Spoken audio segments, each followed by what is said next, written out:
ಶ್ರೀಕರ್ನ ಹಳೇದನ್ನ ಮರ್ತೋಗಿರೋ ಒಬ್ಬ ಪೇಷಂಟ್ ಹಾಗೆ ನೋಡೋದಕ್ಕೆ ಆಗ್ತಿಲ್ಲ ರೀ. ಟ್ರೀಟ್ಮೆಂಟ್ ಶುರು ಆಯ್ತಲ್ಲ, ದೇವ್ರ ದಯೆ.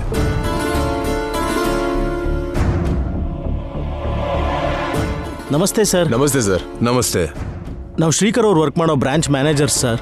ಹಾ ಕೂತ್ಕೊಳ್ಳಿ. Thank you sir.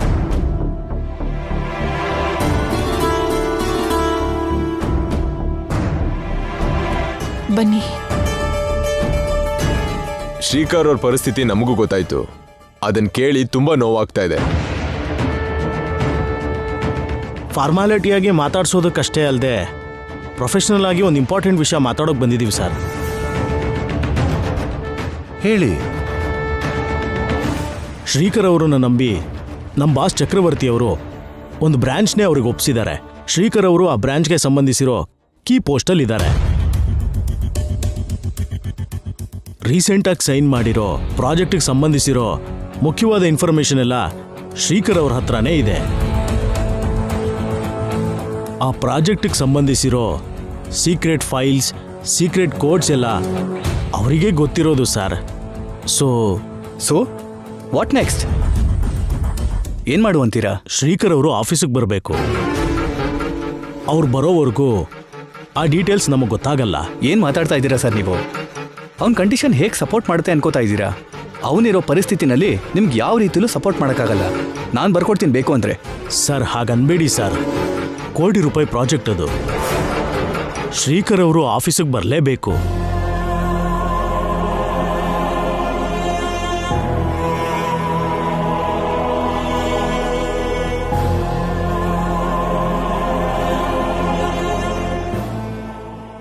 ಯಾರು ನೀವು?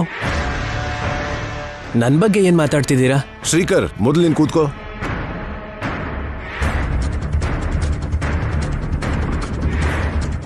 ಇವರು ನೀನು ವರ್ಕ್ ಮಾಡೋ ಆಫೀಸಲ್ಲಿ ಮ್ಯಾನೇಜರ್ಸ್. ನಿನ್ನ ಹತ್ರ ಕೆಲಸ ಇದೆ ಬಂದಿದ್ದಾರೆ. ಮ್ಯಾನೇಜರ್ಸಾ? ನಾನು ಯಾವತ್ತೂ ನೋಡಿಲ್ವೇ. ನೋಡಿದ್ರ, ಡಾಕ್ಟರ್ ಬಂದು ನಮ್ಮನ್ನು ಪರಿಚಯ ಮಾಡಿಸಿದ್ದಕ್ಕೆ ನನ್ನ ಮಗ ಇಷ್ಟು ಮಾತ್ರ ಆದರೂ ನಮ್ಮ ಜೊತೆ ಮಾತಾಡ್ತಿದ್ದಾನೆ. ನಿಮ್ಮನ್ನಂತೂ ಗುರ್ತೇ ಹಿಡಿಲಿಲ್ಲ. ಈ ಪರಿಸ್ಥಿತಿಲಿ ಬಂದು ಅವ್ನು ಹೇಗೆ ಕೆಲಸ ಮಾಡ್ತಾನೆ ಹೇಳಿ? ನನ್ನ ತಮ್ಮನ ಕೆಲಸ ಹೋದ್ರೂ ಪರವಾಗಿಲ್ಲ, ಆದ್ರೆ ನಾವು ಮಾತ್ರ ಕಳ್ಸಲ್ಲ. ನಮ್ಮ ಬಾಮಾಯ್ದ ಕೆಲ್ಸಕ್ಕೆ ಬರ್ತಾನೆ ಅಂತ ಆಸೆ ಇಟ್ಕೋಬೇಡಿ. ಶ್ರೀಕರ್ನ ಆಫೀಸಿಗೆ ಕಳ್ಸಕ್ಕಾಗೋದಿಲ್ಲ. ಕಳ್ಸೋಣ ಅತ್ತೆ.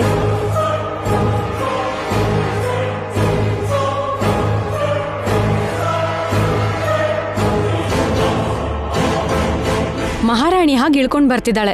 ಏನ್ ಹೇಳ್ತಾಳೋ ಏನೋ. ಕಳ್ಸೋಣ ಅತ್ತೆ ಅಂತ ತುಂಬಾ ಈಸಿಯಾಗಿ ಹೇಳ್ತಿದ್ಯಾ?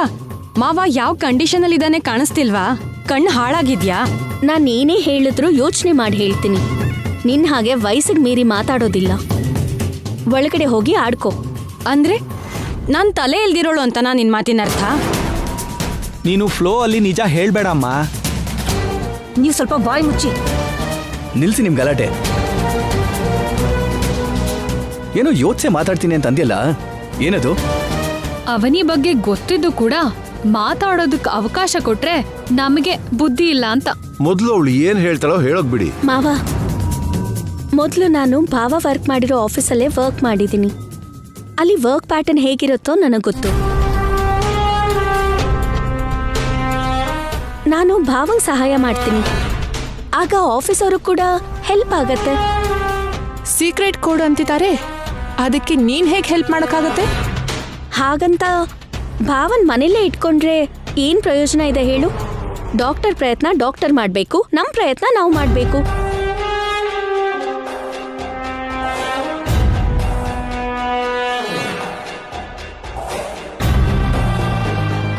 ಅತ್ತೆ, ಪರಿಸರ ಬದಲಾದ್ರೆ ಹಳೇದ್ ನೆನ್ಪಕ್ ಬರ್ಬೋದಲ್ವಾ? ಮೊದ್ಲೇ ಕೆಲಸ ಮಾಡಿರೋ ಆಫೀಸಲ್ಲಿ ಕೆಲಸ ಮಾಡಿದ್ರು ಅಂದ್ರೆ ಸರಿ ಹೋಗ್ಬೋದಲ್ವಾ? ಅಲ್ಲಿ ಸಡನ್ ಆಗಿ ಹಳೇದೆಲ್ಲ ನೆನಪಾದ್ರೆ ನಮಗೆ ಒಳ್ಳೇದಾದಂಗೆ ಅಲ್ವಾ? ಅವನಿಯವರು ಹೇಳಿದ್ದು ನಿಜ ಸರ್. ಕೆಲವು ಸರಿ ಲಕ್ಕಿಯಾಗಿ ಹಾಗಾಗೋ ಅವಕಾಶ ಇಲ್ಲ ಅನ್ನೋಕ್ಕಾಗಲ್ಲ. ಅವನಿಯವರು ಇದಕ್ಕೂ ಮುಂಚೆ ನಮ್ಮ ಹತ್ರ ವರ್ಕ್ ಮಾಡಿರೋದ್ರಿಂದ ಅವನಿಯವ್ರ ಮೇಲೆ ನಮಗೆ ನಂಬಿಕೆ ಇದೆ. ಅವನಿಯವ್ರ ಕೇಪಬಿಲಿಟಿ ಬಗ್ಗೆನೂ ನಮಗೆ ಗೊತ್ತು. ಮಾವ, ಭಾವ ಕಾಯಿಲೆ ಬಿದ್ದಿರೋಂಥ ಮನುಷ್ಯ ಅಲ್ಲ. ಮನೇಲೇ ಇಟ್ಕೊಳ್ಳೋದಕ್ಕಿಂತ ಸ್ವಲ್ಪ ಚೇಂಜ್ ಓವರ್ ಇದ್ರೆ ಚೆನ್ನಾಗಿರತ್ತೆ. ನನ್ನ ಮಾತು ಕೇಳಿ ಪ್ಲೀಸ್. ಹಳೇದೆಲ್ಲ ನೆನ್ಪಾದ್ರೆ ಅವನಿಗೆ ಪ್ಲಸ್, ಹಳೇದು ನೆನ್ಪಾಗ್ಲಿಲ್ಲ ಅಂದ್ರೆ ನನಗ್ ಪ್ಲಸ್. ಭಾವ ವರ್ಕ್ ಮಾಡಿರೋ ಪ್ರತಿ ಪ್ರಾಜೆಕ್ಟ್ ಬಗ್ಗೆ ನನಗೆ ಗೊತ್ತು. ನನಗಂತೂ ಸ್ವಲ್ಪನೂ ಇಷ್ಟ ಇಲ್ಲ. ನನಗೂ ಕೂಡ. ನಮ್ಮವ್ರಿಗೆ ಹುಷಾರಿಲ್ಲ ಅಂತ ನಾವು ಹೇಗೆ ನೋವು ಪಡ್ತಾ ಇದೀವೋ, ಶ್ರೀಕರ್ ಭಾವನ್ ನಂಬ್ಕೊಂಡು ಕೋಟಿ ಇನ್ವೆಸ್ಟ್ ಮಾಡಿರೋ ಕಂಪ್ನಿಯವರು ಕೂಡ ಹಾಗೆ ನೋವು ಪಡ್ತಾ ಇದ್ದಾರೆ. ಅದಕ್ಕೆ ನಾನು ಜೊತೆಗಿದ್ದು ಶ್ರೀಕರ್ ಭಾವಂಗೆ ಕೆಟ್ಟ ಹೆಸರು ಬರ್ದೇ ಇರೋ ಹಾಗೆ ನೋಡ್ಕೊತೀನಿ. ಅವನಿಯವರು ಶ್ರೀಕರ್ ಅವ್ರ ಹತ್ರ ವರ್ಕ್ ಮಾಡಿಸ್ತಾರೆ ಅನ್ನೋ ನಂಬಿಕೆ ನಮಗಿದೆ. ದಯವಿಟ್ಟು ಇಬ್ರು ನಾಳೆ ಆಫೀಸಿಗೆ ಕಳಿಸಿ. ಅವನಿ ಹೇಳಿದ್ದು ಕೂಡ ನಿಜಾನೇ. ಶ್ರೀಕರ್ಗೆ ಕಂಪನಿಗೆ ಇಬ್ರಿಗೂ ಒಳ್ಳೇದಾಗತ್ತೆ ಅನ್ಕೊಂಡಾಗ ಶ್ರೀಕರ್ ಮತ್ತೆ ಅವನಿನ ಕಳಿಸೋದಕ್ಕೆ ನನಗೆ ಯಾವುದೇ ರೀತಿ ಅಭ್ಯಂತರನೂ ಇಲ್ಲ.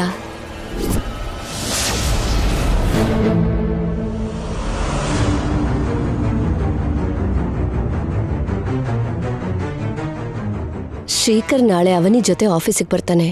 ನೀವು ಹೊರಡಿ. ಬರ್ತೀವಿ ಸರ್. ಬರ್ತೀವಿ ಸರ್. ಒಳ್ಳೇದು. ಕೊನೆಗೂ ಅವನಿ ಮತ್ತೆ ನಡೀತು. ಹಠದಿಂದ ನಡೀಲಿಲ್ಲಮ್ಮ, ಸ್ವಂತದವರು ಅನ್ನೋ ಅಭಿಮಾನದಿಂದ ಒಪ್ಸಿದ್ಲು. ಯಾರು ತಪ್ಪಾಗಿ ತಿಳ್ಕೊಬೇಡಿ.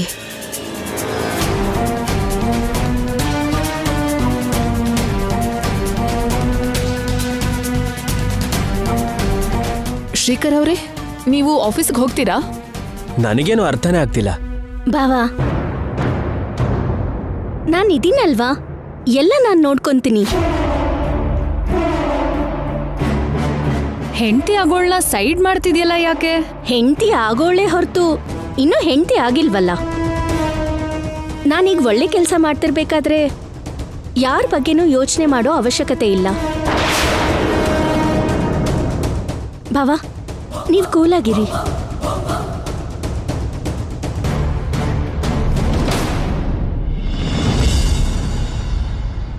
ನಿಹಾರಿಕಾ, ಎಲ್ಲೋ ಏನೋ ಅಂಟ್ಕೊಂಡಿದೆ, ನೀನ್ ಸ್ವಲ್ಪ ಹುಷಾರು.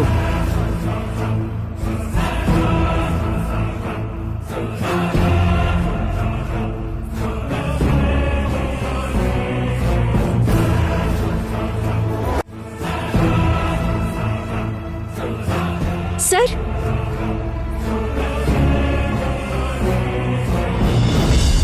Thank you sir. ಯಾಕೆ ಅವನಿಯವರೇ? ನಾನು ಫೋನ್ ಮಾಡಿದ ತಕ್ಷಣ ಬಂದು ನಾನು ಹೇಳ್ದ ಹಾಗೆ ಮಾಡಿ ನನಗೆ ತುಂಬ ದೊಡ್ಡ ಉಪಕಾರ ಮಾಡಿದ್ದೀರಾ. ಅದಕ್ಕೆ ನಾನು ಯಾವಾಗಲೂ ಋಣಿಯಾಗಿರ್ತೀನಿ. ಆ ಮಾತು ಹೇಳಬೇಡಿ. ಯಾಕಂದ್ರೆ ಆಫೀಸಲ್ಲಿ ಜೆನ್ಯೂನ್ ಆಗಿನೇ ಪ್ರಾಬ್ಲಮ್ ಇದೆ. ಆ ವಿಷಯನ ನಾವು ನಿಮ್ಮ ನೋಟಿಸಿಗೆ ತಗೊಂಡು ಬಂದ್ವಿ. ನೀವು ಐಡಿಯಾ ಕೊಟ್ರಿ, ಆ ಪ್ರಕಾರನೇ ನಾವು ನಡ್ಕೊಂಡ್ವಿ. ಶ್ರೀಕರ್ ಅವ್ರನ್ನ ಆಫೀಸಿಗೆ ಕರ್ಕೊಂಡು ಬಂದು ವರ್ಕ್ ಮಾಡಿಸ್ತೀನಿ ಅಂತಂದ್ರಿ. ಅದಕ್ಕೆ ನಾವೇ ನಮ್ಮ ಕಂಪ್ನಿ ಪರವಾಗಿ ನಿಮಗೆ ಥ್ಯಾಂಕ್ಸ್ ಹೇಳಬೇಕು. ಇದರಲ್ಲಿ ನಿಮ್ಮ ಸ್ವಾರ್ಥ ಏನಿಲ್ಲ, ನ್ಯಾಯ ಧರ್ಮದ ಪ್ರಕಾರನೇ ಮಾಡಿದ್ದೀರಾ. ನಾವಿನ್ನು ಹೊರಡ್ತೀವಿ. ನೀವು ಶ್ರೀಕರ್ ನಾಳೆ ಆಫೀಸಿಗೆ ಬನ್ನಿ, ಮಿಕ್ಕಿದ ವಿಷಯ ಅಲ್ಲೇ ಮಾತಾಡೋಣ. ಸರಿ ಸರ್.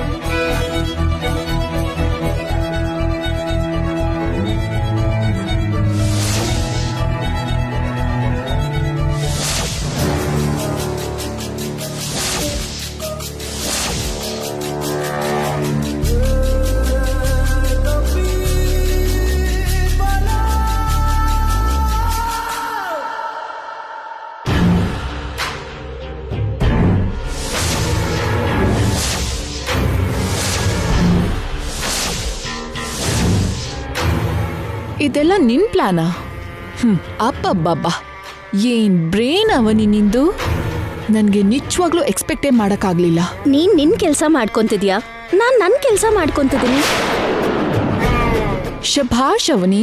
ನೀನ್ ಯಾವಾಗ್ಲೂ ಶ್ರೀಕರ್ ಭಾವನ್ ಜೊತೆ ನಿನ್ ಮದ್ವೆ ಆದ್ರೆ ಸಾಕು ಅಂತ ಅನ್ಕೊಂತಿದ್ಯೇ ಹೊರತು ಭಾವ ಹಳೇದನ್ನೆಲ್ಲ ಮರ್ತೋಗಿದ್ದಾನೆ ಅನ್ನೋ ನೋವು ನಿನ್ನಲ್ಲಿಲ್ಲ.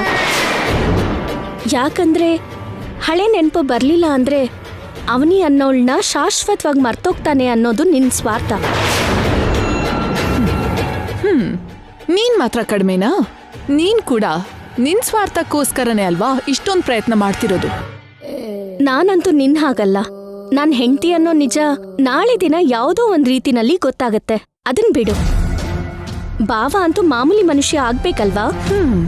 ನೀನ್ ತುಂಬಾ ಆದರ್ಶವಾದಿ ತರ ಮಾತಾಡ್ತಿದ್ಯಾ. ಎದುರುಗಡೆ ಅವ್ರನ್ನ ಸ್ವಾರ್ಥಿಗಳಾಗಿ ಮಾಡ್ತಿದ್ಯಾ. ಕೆಟ್ಟ ಯೋಚನೆ ಮಾಡ್ತಾ ಇರೋರು ಯಾವತ್ತೂ ಒಳ್ಳೇದನ್ನ ಗುರ್ತಿಸೋದಕ್ಕಾಗಲ್ಲ. ಬಾವ ಹಳೇದ್ ಮರ್ತೋಗಿದ್ದಾನೆ ಅಂತ ಅಡ್ವಾಂಟೇಜ್ ತಗೊಳ್ಳೋದಕ್ ನೋಡ್ತಿದ್ಯಾ. ನಿನ್ ಬುಟ್ಟಿಗೆ ಹಾಕೊಳ್ಳೋದಕ್ ನೋಡ್ತಿದ್ಯಾ. ರೂಮಿಗೆ ಕೂಡ ಕರ್ಕೊಂಡು ಹೋಗಿದ್ದೆ. ನಿನಗಿಂತ ನೀಚವಾಗಿ ಯೋಚನೆ ಮಾಡೋರು ಇನ್ಯಾರಾದ್ರೂ ಇರ್ತಾರಾ? ಶ್ರೀಕರ್ ಅವರು ನನ್ ಗಂಡ ಆಗೋರು, ಅದ್ರಲ್ಲಿ ತಪ್ಪೇನಿದೆ? ನಾಚಿಕೆ ಇಲ್ದಿರೋ ಹಾಗೆ ಮಾತಾಡ್ಬೇಡ. ಬಾವ ನನ್ ಕತ್ತಿಗೆ ತಾಳಿ ಕಟ್ಟಿರೋ ವಿಷಯ ನಿನಗ್ ಗೊತ್ತಾಗೋದಕ್ ಮುಂಚೆ ಈ ಮಾತಂದಿದ್ರು ಒಂದ್ ಅರ್ಥ ಇರತ್ತೆ. ಇವಾಗ ಹೇಗ್ ಮಾತಾಡೋದಕ್ ಸಾಧ್ಯ? ಚಿಚಿ, ನಾನ್ ಯಾವತ್ತೇ ಆದ್ರೂ ಇದೇ ಮಾತಂತೀನಿ. ಶ್ರೀಕರ್ ಅವರು ಯಾವತ್ತೇ ಆದ್ರೂ ನನ್ನವ್ರೆ ಅಂತ ಹೇಳ್ತೀನಿ. ಬಾಯ್ ಮುಚ್ಚೆ ಕತ್ತೆ. ನನ್ನೇ ಕತ್ತೆ ಅಂತೀಯ ನಿನ್ನ?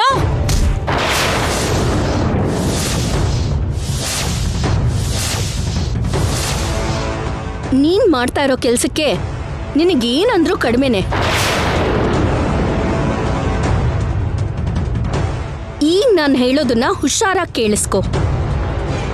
ಶ್ರೀಕರ್ ಭಾವನ್ನ ನಿನ್ ಸೆರಗಕ್ಕೆ ಕಟ್ಕೊಂಡು ತಿರುಗಿಸೋಣ ಅಂತ ಕನ್ಸ್ ಕಾಣ್ತಾ ಇರ್ಬೋದು, ಆದ್ರೆ ನಿನಗೆ ಅವಕಾಶ ಕೊಡಲ್ಲ.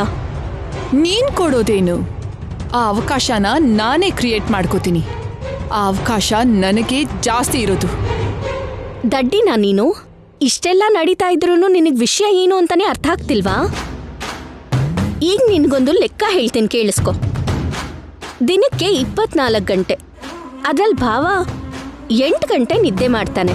4 ಗಂಟೆ ಹೊತ್ತು ಮನೆಯವ್ರ ಜೊತೆ ಟೈಮ್ ಸ್ಪೆಂಡ್ ಮಾಡ್ತಾನೆ. ಜೊತೆಗೆ ಪರ್ಸನಲ್ ಕೆಲಸ ಮಾಡ್ಕೊಂತಾನೆ. ಅದರಲ್ಲಿ 12 ಗಂಟೆ ಮುಗ್ದು ಹೋಗುತ್ತೆ. ಇನ್ನೆಷ್ಟು ಗಂಟೆ ಉಳಿತು ಹೇಳು?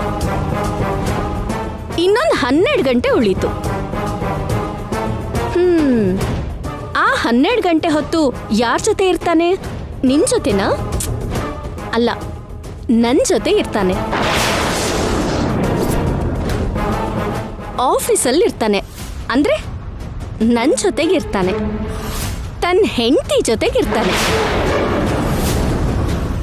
ಗಂಡ ಹೆಂಡತಿ ಇಬ್ರು ಸೇರಿ ಆಫೀಸಲ್ಲಿ ವರ್ಕ್ ಶೇರ್ ಮಾಡ್ಕೊಂತೀವಿ, ಲಂಚ್ ಶೇರ್ ಮಾಡ್ಕೊಂತೀವಿ. ಹಾಗೇನೆ ಅವಕಾಶ ಸಿಕ್ಕಿದ್ರೆ ಬಾಯ್ ಮುಚ್ಚು.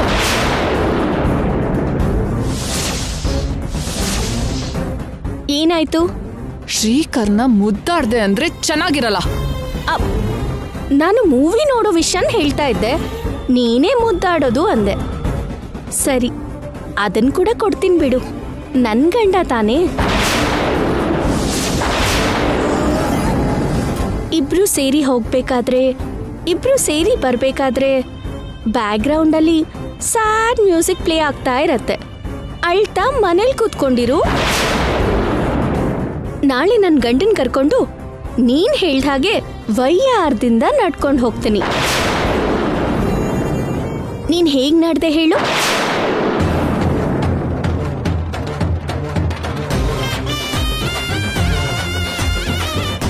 ಹೀಗೆ ಅಲ್ವಾ?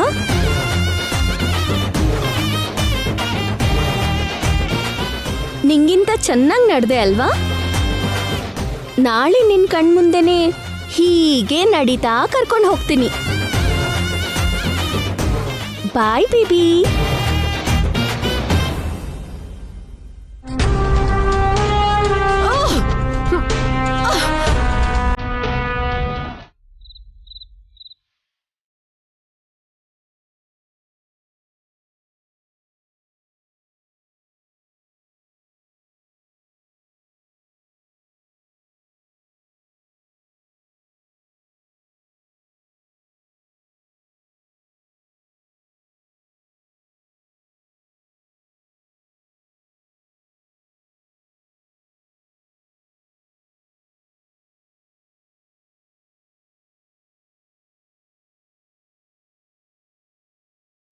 ಏನ್ ಯೋಚನೆ ಮಾಡ್ತಿದೀಯಾ?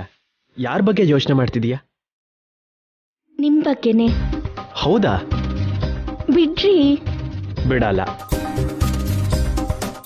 ನೀವು ಬಂದು ನನ್ನನ್ನು ಹೀಗೆ ಹಿಡ್ಕೊಳ್ಳೋದು ನನಗೆ ತುಂಬಾ ಸಂತೋಷ ಆಗ್ತಾ ಇದೆ. ನಿಮಗೆ ನನ್ನ ಮೇಲಿರೋ ಪ್ರೀತಿ ಯಾವಾಗಲೂ ಹೀಗೆ ಇರಬೇಕು. ನೀವು ನನ್ನ ರೂಮ್ ಒಳಗೆ ಬಂದಿಲ್ಲ, ನೀವು ನನ್ನ ಹಿಡ್ಕೊಂಡಿಲ್ಲ ಅಂತ ಇದೆಲ್ಲ ನನ್ನ ಊಹೆ ಅಂತನೂ ನನಗೆ ಗೊತ್ತು. ಊಹೆ ಆದ್ರೂ ತುಂಬ ಚೆನ್ನಾಗಿದೆ.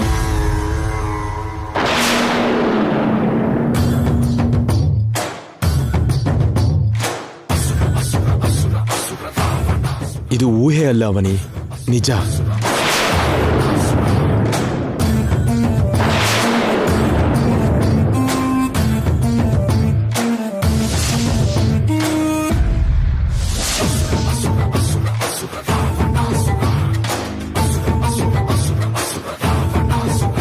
ನಿನಗೋಸ್ಕರ ಈ ವಿಕಾಸ್ ಯಾವಾಗಾದ್ರೂ ಎಲ್ಲಿಗಾದ್ರೂ ಬಂದ್ಬಿಡ್ತಾನೆ. ಯಾಕಾಗ ದೂರ ಹೋಗ್ತಿದ್ಯಾ? ಹತ್ರ ಬಾ. ಇದು ಊಹೆ ಅಲ್ಲ ಅವನಿ, ನಿಜ. ನನ್ನ ರೂಮಿಗೆ ಯಾಕೆ ಬಂದ್ರಿ? ನಾಳೆ ಫ್ಯೂಚರ್ ಅಲ್ಲಿ ಇಬ್ರು ಸೇರಿ ಒಂದೇ ರೂಮಲ್ಲಿ ಇರ್ಬೇಕಾದವರು ಅಲ್ವಾ? ಹೊರಗಡೆ ಹೋಗಿ.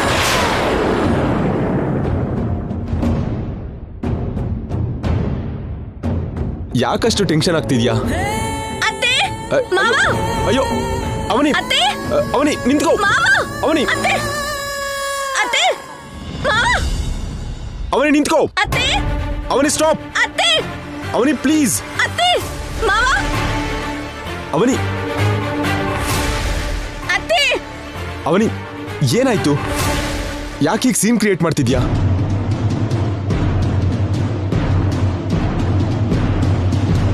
ಏನಾಯ್ತಮ್ಮ? ವಿಕಾಸ್, ನೀನ್ ಯಾವಾಗ ಬಂದೆ? ಜಸ್ಟ್ 10 minutes ಆಯ್ತು ಅಂಕಲ್.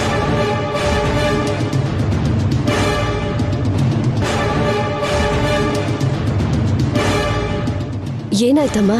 ಯಾಕಷ್ಟೊಂದು ಭಯ ಪಡ್ತಿದ್ಯಾ? ಜೋರ ಕಿರ್ಚ್ಕೊಂಡು ಎಲ್ರೂ ಕರ್ದಿಯಲ್ಲ, ವಿಷಯ ಏನು ಅಂತ ಹೇಳು.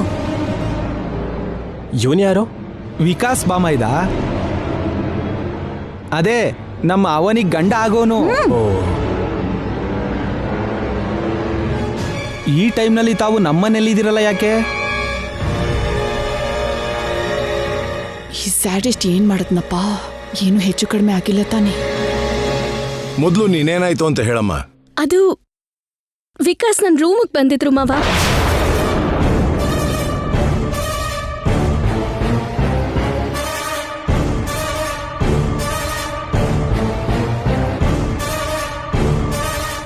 ಬಂದಿದ್ದಷ್ಟೇ ಅಲ್ದೆ ಬಂದಿದ್ದು ಅಲ್ದೇನೆ ಏನ್ ಮಾಡ್ದ? ಅಷ್ಟು ಗ್ಯಾಪ್ ಕೊಡ್ಬೇಡ, ನಾವು ತರತರವಾಗಿ ಊಹಿಸ್ಕೋತೀವಿ. ನನ್ನ ಮೇಲೆ ಕೈ ಹಾಕಿದ್ರು.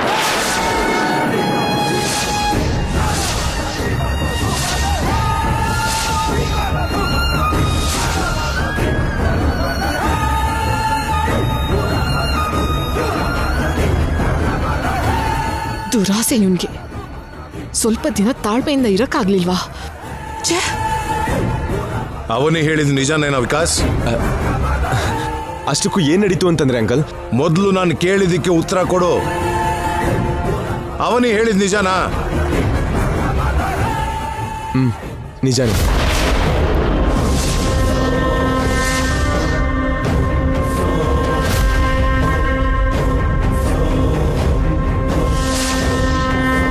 ಆಗೋಯ್ತು, ಎಲ್ಲಾನು ಹಾಳು ಮಾಡ್ಬಿಟ್ಟ. ಇನ್ ಮೋಸ್ಟ್ಲಿ ಕಥೆ ಮುಗ್ದಾಗೆ. ಈ ಸಮಯದಲ್ಲಿ ನಮ್ಮ ಅನುಮತಿ ಇಲ್ಲದೆ ನಮ್ಮ ಮನೆಗೆ ಬರೋದೇನೆ ತಪ್ಪು. ಅಂತದ್ರಲ್ಲಿ ಅವನಿ ರೂಮ್ ಒಳಗಡೆ ಹೋಗಿ ಹಾಗೆ ಮಾಡೋದು ಅಂದ್ರೆ ಏನು? ಇದು ಪದ್ಧತಿನಾ? ಇದು ಪದ್ಧತಿನಾ ಅಂತ ಕೇಳ್ತಿದ್ದೀನಿ. ಹೆಂಡತಿ ಆಗೋಳು ಅಲ್ವಾ, ಒಂದ್ಸರಿ ನೋಡ್ಕೊಂಡು ಹೋಗೋಣ ಅಂತ ಬಂದೆ. ಬರೋದು ತಪ್ಪಲ್ಲ, ಬರಬೇಡ ಅಂತನೂ ಹೇಳ್ತಿಲ್ಲ. ಅದಕ್ಕೆ ಒಂದು ಸಮಯ ಇರಬೇಕು, ಸಂದರ್ಭ ಇರಬೇಕು, ಎಲ್ಲದನ್ನು ಮೀರಿದ ಪದ್ಧತಿ ಇರಬೇಕು. ಮಿಸ್ಟರ್ ವಿಕಾಸ್, ನಮ್ಮ ಅಪ್ಪ ಅಮ್ಮ ಹೇಳಿದ್ದು ಸರಿನೇ ತಾನೆ? ಹೀಗೆ ಮಾಡೋದು ತಪ್ಪಲ್ವಾ? ಪಾಪ ಅವನಿ ಎಷ್ಟು ಕಷ್ಟಪಡ್ತಿದ್ದಾಳೆ ನೋಡು. ಅವನಿ ನಮ್ಮನೇಲಿ ಇರೋಷ್ಟು ದಿನಾನು ಪ್ರತಿದಿನ ಇಂಥದ್ದೇನಾದ್ರೂ ನಡೀತಾನೆ ಇರುತ್ತೆ. ಶ್ರೀಕರ್ ನಿಹಾರಿಕಾಗೆ ಮದ್ವೆ ಮುಹೂರ್ತ ಫಿಕ್ಸ್ ಆಗಿರೋ ಹಾಗೆ ಈ ಅವನಿ ವಿಕಾಸ್ಗೂ ಕೂಡ ಮದ್ವೆ ಮುಹೂರ್ತ ಫಿಕ್ಸ್ ಆದ್ರೆ ಚೆನ್ನಾಗಿರತ್ತೆ. ನಿಮ್ ಮಾವ ಮಾಡಿರೋ ಕೆಲ್ಸಕ್ಕೆ ನೀನೇನು ಮಾತಾಡ್ತಾನೆ ಇಲ್ವಲ್ಲ ನಿಹಾರಿಕಾ? ಹೀಗ್ ಬಂದು ತೊಂದ್ರೆ ಕೊಡೋದಕ್ಕೆ ನೀನೇ ಹೇಳಿದ್ಯಾ? ಏನ್ ಮಾತಾಡ್ತಾ ಇದ್ಯಾ ಅವನಿ? ನಾನ್ಯಾಕೆ ಆ ಥರ ಹೇಳ್ತೀನಿ? ನಾನು ಒಂದ್ ಹೆಣ್ಣೆ ಅಲ್ವಾ? ನನ್ಗೆ ಅಷ್ಟ್ ಮಾತ್ರ ಜ್ಞಾನ ಇಲ್ಲ ಅಂತ ಅನ್ಕೋತಿದ್ಯಾ? ಇನ್ನೊಂದು ಸಲ ಈ ರೀತಿ ಕೆಲಸ ಮಾಡಬಾರ್ದು. ಅವನಿನ ಕ್ಷಮಿಸು ಅಂತ ಕೇಳಿ ಹೊರಡು. ಅವನಿ ಹತ್ರ ಕ್ಷಮಾಪಣೆ ಕೇಳ್ಕೊಂಡು ಅತ್ತೆ ಇಲ್ಲಿಂದ ಹೊರಡು ಅಂತ ಹೇಳಿದ್ರಲ್ವಾ? ಕೇಳಿಸ್ಲಿಲ್ವಾ ವಿಕಾಸ್? ಎಲ್ರೂ ಸೇರಿ ಕ್ಲಾಸ್ ತಗೋತಾ ಇದ್ದೀರಾ. ಅಷ್ಟಕ್ಕೂ ನಾನು ಮಾಡಿರೋ ತಪ್ಪಾದ್ರೂ ಏನು?